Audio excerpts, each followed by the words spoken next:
Hello students, in the last lecture we have discussed arithmetic mean in case of special cases. Now we will come on to the properties of arithmetic mean. देखो properties of arithmetic mean, combined mean, corrected mean, all these things are not given in NCERT book or all these things are not included in your syllabus even. ठीक है, so just come on to 8.36, that is merits and demerits of arithmetic mean. अब हम पढ़ेंगे merits और demerits of arithmetic mean. उससे पहले वाले जो भी क्वेश्चंस है we will not do, so just mark a wrong mark in that.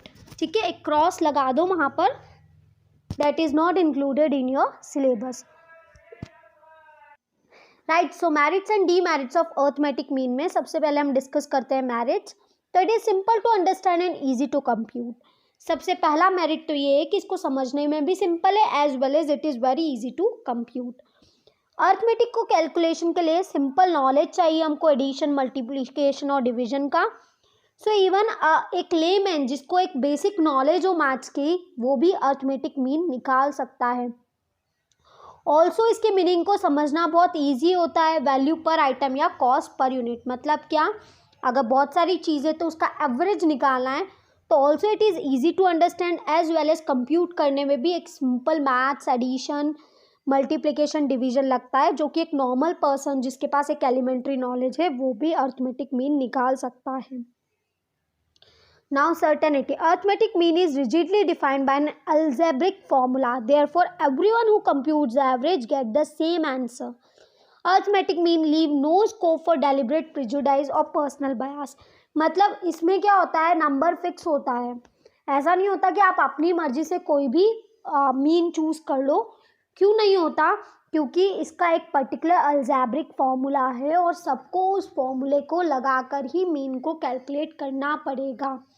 और क्योंकि हर फॉर्मूले में सेम आंसर आता है ना, हर मेथड से सेम आंसर आता है, देयरफॉर अर्थमेटिक मीन जो है वो रिजिड है या सर्टेन है. सर्टेन मतलब एवरीबडी, अगर सबके पास सेम वैल्यूज है तो सबको सेम अर्थमेटिक मीन निकलेगा, या everybody will have the same average, same arithmetic mean. तो इट इज सर्टेनिटी.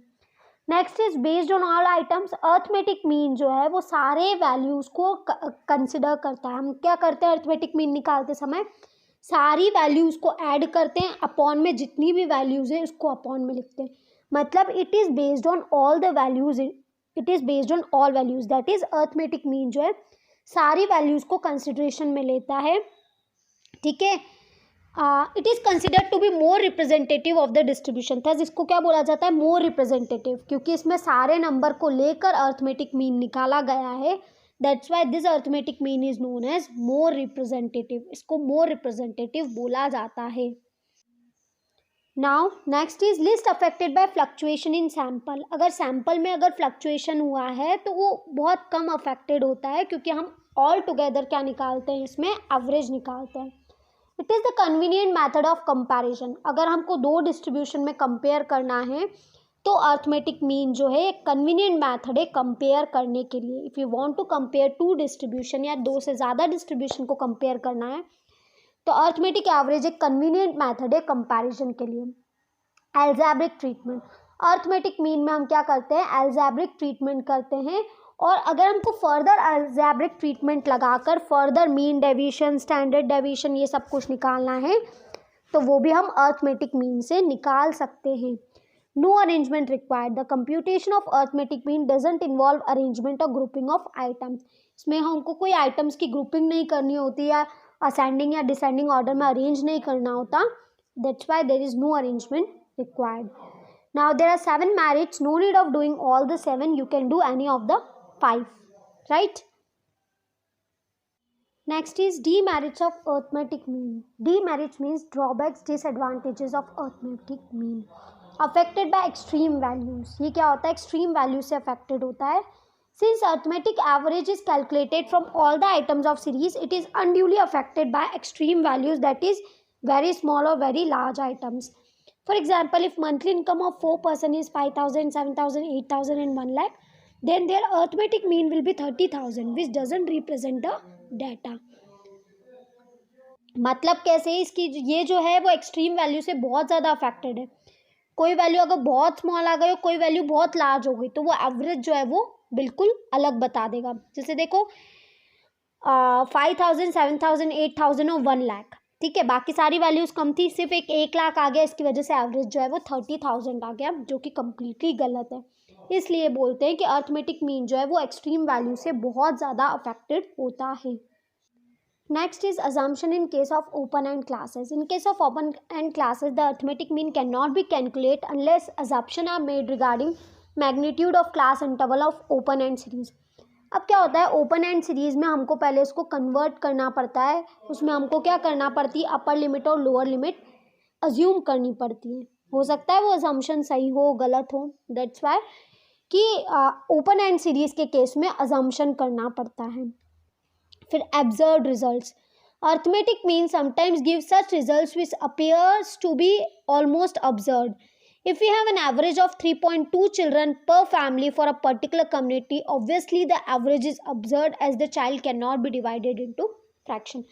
बहुत बार क्या होता है, अर्थमेटिक मीन का जो रिजल्ट आता है वो बहुत गलत हो जाता है। मतलब अगर प्रैक्टिकली बोले तो वो बहुत गलत होता है, क्योंकि एवरेज में डेसिमल भी आ जाता है। अगर बोल दे कि हर एक फैमिली में एवरेज कितने चिल्ड्रन हैं, ठीक है, और वो अगर आंसर जो है डेसिमल में आ जाए तो 3.2 चिल्ड्रन, तो क्या 3.2 चिल्ड्रन होते हैं क्या? नहीं होते। दैट्स वाई बहुत बार इसका जो आंसर जो एवरेज आ जाता है वो बहुत गलत हो जाता है, जो कि प्रैक्टिकली पॉसिबल नहीं है। Next is not possible in case of qualitative characteristics. अगर कैरेक्टरिस्टिक्स क्वालिटेटिव है तो हम मीन कैलकुलेट नहीं कर सकते, जैसे इंटेलिजेंस, ऑनेस्टी, स्मोकिंग हैबिट, इसको हम कोई नंबर के टर्म में मेजर नहीं कर सकते, ये क्वालिटी है। तो उस सच केस में मीडियन यूजफुल होगा, एवरेज यूजफुल नहीं हो, मतलब मीन यूजफुल नहीं होगा, राइट। अब more stress on items of higher value. The arithmetic mean gives more importance to higher items of the series as compare to smaller items. Arithmetic mean में क्या करते हैं, हम टोटल करते हैं, तो ऑब्वियस है जो बड़ा आइटम है उस पर ज़्यादा फोकस होगा, क्योंकि बड़ा आइटम की वजह से सारी वैल्यूज बढ़ जाएगी। तो एक ये भी चीज़ सही है कि अर्थमेटिक मीन जो है वो ज़्यादा इंपॉर्टेंस बड़ी वैल्यूज़ को देता है, ठीक है, स्मॉलर आइटम्स को वैल्यू नहीं देता। तो ये क्या है, अपवर्ड बयास है, मतलब अपवर्ड को ज़्यादा फेवर करता है। No use of graph. Arithmetic mean में हम कोई graph can not be calculated by using graph. Arithmetic mean जो है हम ग्राफ के हेल्प से हम अर्थमेटिक मीन कैलकुलेट नहीं कर सकते हैं, ठीक है। Calculation by observation not possible. Arithmetic mean can not be computed by simply observing the series like median and mode. Median और मोड तो बहुत सारी ऐसे भी कैलकुलेट कर सकते हैं कि हम सिंपली सीरीज देखिए और हम कैलकुलेट कर सकते हैं, वहीं मीन का कैलकुलेशन करना बहुत ज़रूरी होता है, ऑब्जर्वेशन से हम नहीं निकाल सकते। तो मैंने अराउंड 7 करवा दिए, तुम्हें कोई भी 5 लर्न करना है, राइट। नाउ नेक्स्ट हम आते हैं 8.17 पे, वेटेड मीन। वेटेड मीन सबसे पहले क्या होता है, तो सबसे पहले हम वेटेड मीन की डेफिनेशन पढ़ते हैं। पहले हम वेटेड मीन की डेफिनेशन पढ़ेंगे। तो weighted mean refers to the average when different items of a series are given different weights according to their relative importance. Weighted mean मतलब क्या होता है, जब हमको एवरेज निकालना है अलग अलग आइटम्स का और उन आइटम्स का वेट दिया हुआ है अकॉर्डिंग टू देयर इंपॉर्टेंस। मतलब कोई आइटम अगर ज़्यादा इंपॉर्टेंस रखता है तो उसके लिए ज़्यादा वेट दिया है, कोई कम लगता है तो उसको कम वेट दिया है। तो वेटेड मीन मतलब क्या, जब हम एवरेज निकालते हैं अलग अलग आइटम्स का, जब अलग अलग वेट भी गिवन हो, ठीक है, किस बेसिस पे, उनकी इंपॉर्टेंस के बेसिस पे। अब वेटेड अर्थमेटिक मीन का फॉर्मूला क्या होता है, तो एक्स बार डब्ल्यू। डब्ल्यू मतलब क्या, डब्ल्यू नीचे क्यों लिखते हैं, वेटेड मीन को सिग्निफाई करने के लिए लिखते हैं। तो x bar W is equals to sigma W x upon sigma W. Formula क्या होता है, sigma W x upon sigma W. W x मतलब क्या, product of items with their weights upon some of weights is equals two upon sigma W मतलब सम of weights. तो x बार क्या हो गया, x bar weighted arithmetic mean is equals to sigma W x, मतलब wait और x को multiply करके upon sigma W. ना हम सॉल्व करते हैं क्वेश्चन नंबर 39, तो तुम्हें और ज़्यादा क्लियर हो जाएगा। हमको इसमें वेटेड मीन निकालना है, आइटम्स दिया है तो items will be x, 10, 15, 20, 25, 30, 35, wait given है 6, 9, 4, 10, 5, 2। हमारे कुछ फॉर्मूला के हिसाब से हमें चाहिए सिग्मा डब्ल्यू एक्स, तो डब्ल्यू और एक्स को मल्टीप्लाई कर दो। डब्ल्यू और एक्स को मल्टीप्लाई किया, 10 into 6 60, 15 into 9 135, 20 into 4 80, 25 into 10 250, 30 into 5 150, 25 into 35 into 2 70। Sigma W x का टोटल लगा लो तो तुम्हारे पास आ जाएगा 745। डब्ल्यू का टोटल लगा लो तो तुम्हारे पास आ जाएगा 36।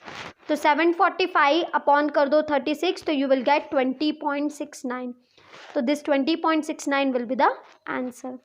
तो इस तरीके से हम करेंगे। कैसे करेंगे? सिग्मा डब्ल्यू एक्स की टोटल को ऊपर लिख देंगे और डिनोमिनेटर में डब्ल्यू की टोटल को लिख देंगे। इस तरीके से हम वेटेड अर्थमेटिक मीन कैलकुलेट करेंगे। नेक्स्ट करते हैं हम क्वेश्चन नंबर 40, एग्जाम्पल नंबर 40। उसमें वेटेड मीन निकालना है। ठीक है, wheat, rice, sugar, potato given है, क्वांटिटी कंज्यूम दिया है और प्राइस दिया है। राइट, तो प्राइस हो गया एक्स, क्वांटिटी कंज्यूम मतलब क्या है, कितना क्वांटिटी कंज्यूम किया है, तो वो वेट होता है ना, इन केजी। तो इन केजी मतलब वेट है। 300, 400, 200, 500। प्राइस गिवन है 10, 20, 15, 7। मल्टीप्लाई करो 300 इंटू 10, 400 इंटू 20, 200 इंटू 15, 500 इंटू 7।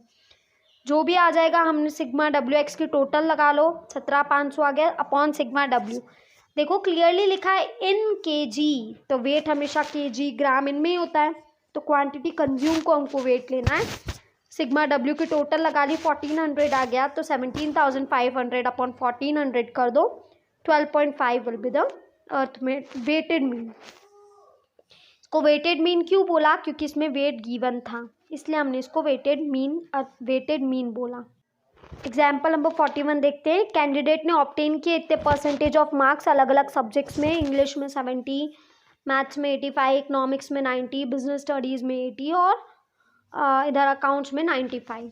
ठीक है, वेट गिवन है रिस्पेक्टिवली, मतलब हर एक का के सामने वेट लिख दो। 70 का 2, 85 का 1, 90 का 2, 80 का 3 और 95 का 4। डब्ल्यू एक्स निकाल लो। 72 ज़ा 140, 85 इंटू 5 81, 85 इंटू 1 तो 85, 90 इंटू 2 180, 80 इंटू 3 240, 95 इंटू 4 380 आ गया। फॉर्मूला है sigma W x upon sigma W, तो डब्ल्यू एक्स की टोटल लगा लो, डिवाइडेड बाय सिग्मा डब्ल्यू कर दो, तो 85.42 will be the weighted mean, not arithmetic mean. Arithmetic mean इसको नहीं बोला क्योंकि इसमें वेट भी गिवन था। जिसमें वेट नहीं होगा उसमें अर्थमेटिक मीन निकलेगा, वेट होगा तो वेटेड मीन निकलेगा। अब कैलकुलेट करते हैं वैल्यू ऑफ वेटेड मीन, है ना। BCom honours, BCom P, BA और एमकॉम के मार्क्स दिए, स्टूडेंट्स अपीयर और स्टूडेंट पास। कितने स्टूडेंट अपीयर हुए हैं और कितने पास हुए हैं? राइट, तो स्टूडेंट अपीयर हुए हैं 200, 400, 700, 300, स्टूडेंट पास हुआ है 180, 320, 490, 150। तो सबसे पहले क्या निकालना है हम कि कितने लोग पास हुए हैं in terms of percentage. Right, तो निकाल लो पास अपॉन अपीयर्ड इंटू 100। पास कितने हुए 180 अपॉन 200 इंटू 100। फिर 320 अपॉन 400 इंटू 100, वैसे 490 upon 700 into 100, 150 into 150 divided by 300 into 100। Right, तो ये हो गया हमारा परसेंटेज पास। अब हमको क्या निकालना है? डब्ल्यू और एक्स मल्टीप्लाई करना है। स्टूडेंट अपीयर जो है वो डब्ल्यू है, तो 200 इंटू 90, 400 इंटू 80, 700 इंटू 70, 300 इंटू 50। इस तरीके से हमारा मल्टीप्लाई कर देंगे तो डब्ल्यू एक्स आ जाएगा। डब्ल्यू एक्स की टोटल लगा लो, तो टोटल यू विल गेट 1,14,000। 1,14,000 ऊपर लिख दिया। डब्ल्यू की टोटल लगा लो 200 प्लस 400 तो 700, 700 प्लस 700 1400। ठीक है, सॉरी 200 प्लस 400 600, 600 प्लस 700 1300, 1300 प्लस 300 1600। तो 1,14,000 को डिवाइडेड बाय कर दिया 1600, तो 71.25% आपका वेटेड मीन आ गया। तो in this manner you have to do. क्योंकि हमने इसमें परसेंटेज पास निकाल लिया था इसलिए वेटेड मीन जो है वो परसेंटेज में आया है। ठीक है, okay, rest we will do tomorrow.